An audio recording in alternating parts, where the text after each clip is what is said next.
mañana, a las 2 de la mañana.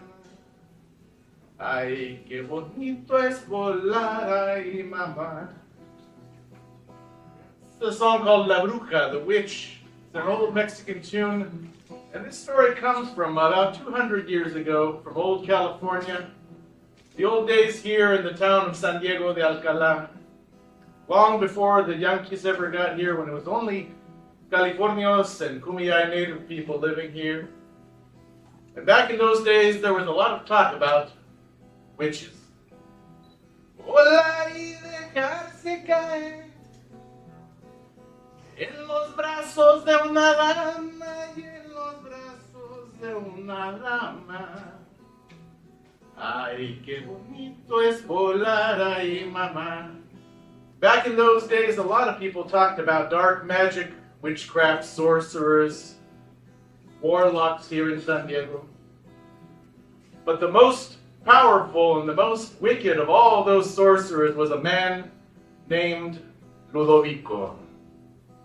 Me agarra la bruja, me lleva a su casa, me vuelve maceta y una calabaza. Me agarra la bruja, me lleva al cuartel, me sienta en su mesa, me da de comer. Y dígame, dígame, dígame usted, ¿cuántas criaturitas se ha chupado usted?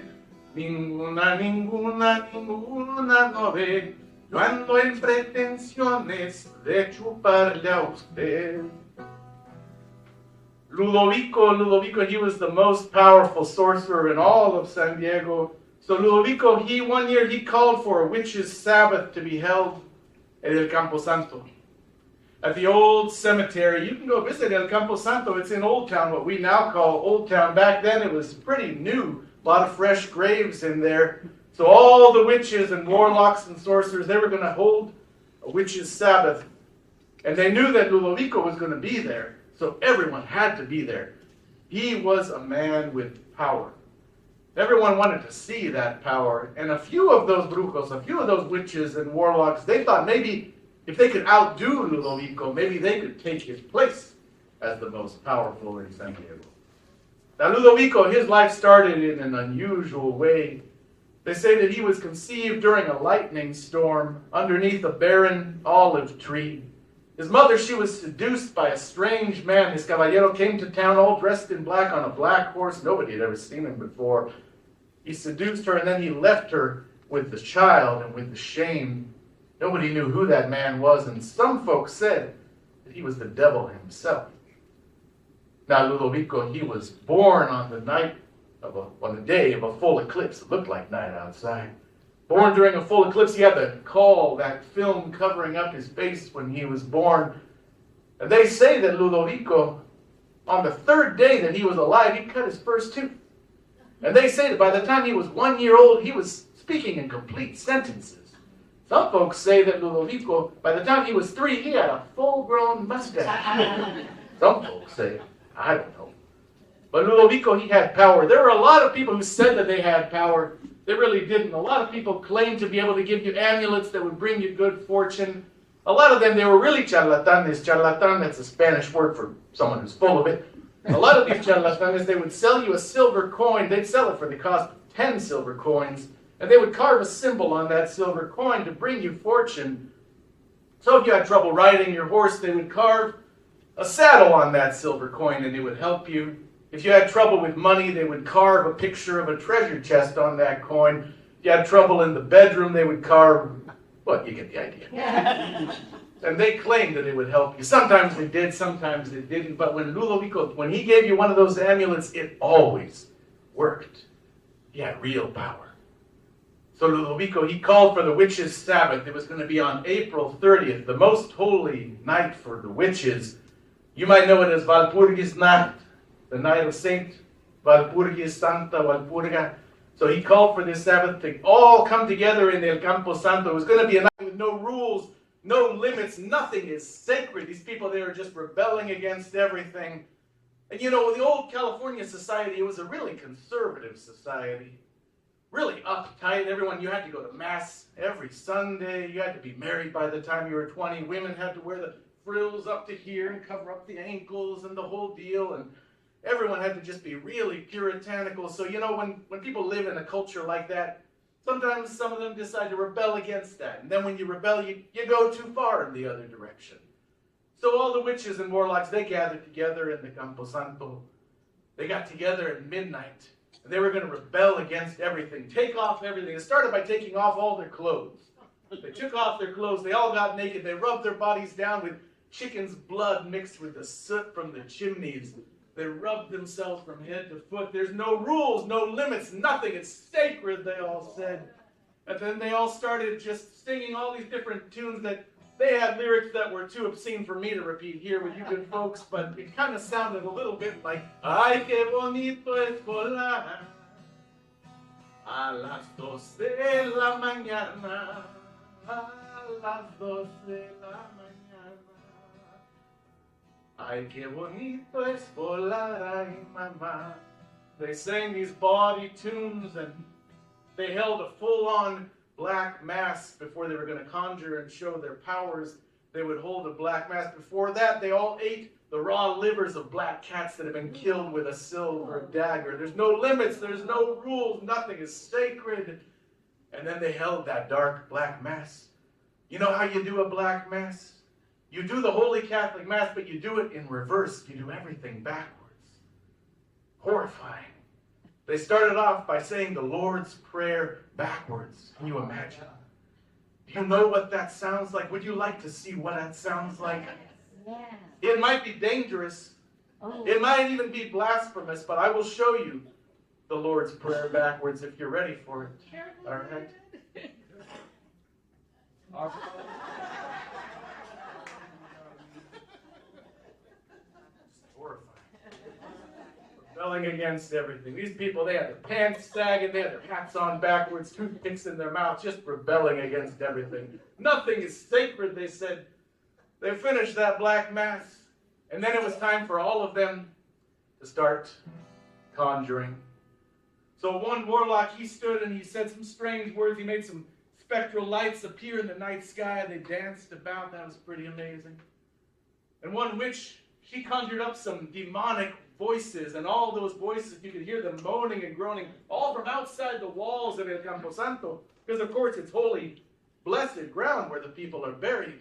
And all those witches and warlocks, they stood among the crosses and the tombstones. They could hear those evil voices just held back by that adobe wall. That was pretty amazing.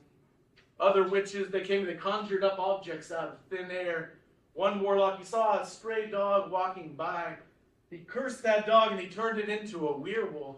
That dog, it took on human features, hideous. And all the witches and warlocks, they just mocked it and they pointed. That poor, pitiful creature just kind of slunk off into the shadows. No rules, no limits, nothing is sacred. Well, eventually, after enough of those conjurings, by the time it was about 2 in the morning, all the witches and warlocks, they said, "Que pase Ludovico, ya, que pase una vez. Let's have Ludovico come." Everyone just stood back, and Ludovico stood in the center. Ludovico, and he said, "I want to invite all of you to come with me outside of the holy ground, outside of the walls, out there where all the unbaptized people are buried. Because for this dark magic, we need to leave this holy ground." So they knew it was going to be good. So they all walked out of that adobe wall, out there to where all those unbaptized people are still buried to this day. You can go and you can see where those people are buried. You can park on top of someone's grave down there. So they went out of those cemetery walls. And Ludovico, he pulled out his flautín, his little flute. He started to play this sad, lonesome song. Ay, qué bonito es volar a las 2 de la mañana. He was playing that song on his flute, and then people started to kind of shout and react as the ground had started trembling and the ground was cracking open all around them. Somebody screamed when they saw a spectral hand, a skeleton's hand, reach up out of the ground, followed by an arm, followed by a whole skeleton that crawled and pulled its way out of the ground. Then another skeleton pulled itself out too. 3, 4, 5 more skeletons all around them were crawling out of that earth. Some of the people who'd been buried there for a long time, it took a while for the bones to find each other and come together, but they did. Eventually, all those skeletons are just standing around.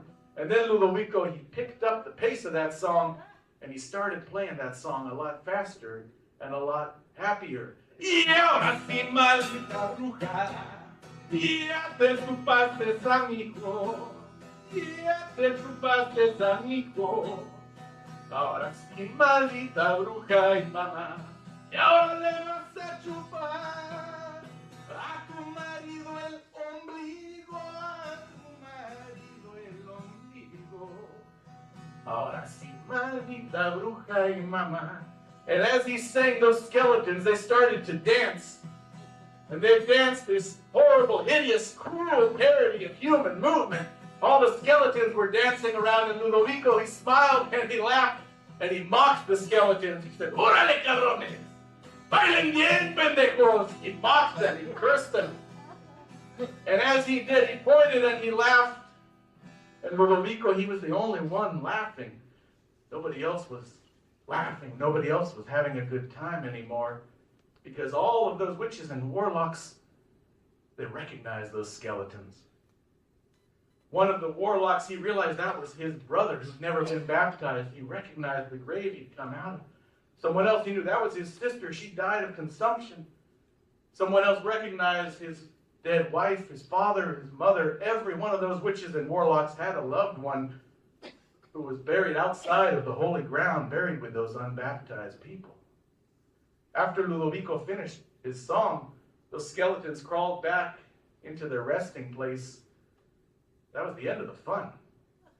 He had crossed a line somehow. It really sobered everybody up. They just kind of put their clothes back on, sort of ashamed. They all trudged on back home to their beds. It ruined the party for them. But it taught them a valuable lesson. When some people after that, they said, maybe Ludovico, maybe he wasn't so wicked as everyone said. And maybe he was a lot wiser than people said, because he had taught those witches and warlocks that night that whole claim, nothing is sacred, it's not really true. Some things truly are sacred, even for witches and warlocks. Y ahora sí, maldita bruja, ya te chupaste a mi hijo. Ahora le vas a chupar a tu marido el ombligo, y a tu marido el ombligo. Ahora sí, maldita bruja y mamá. The dance of the skeletons.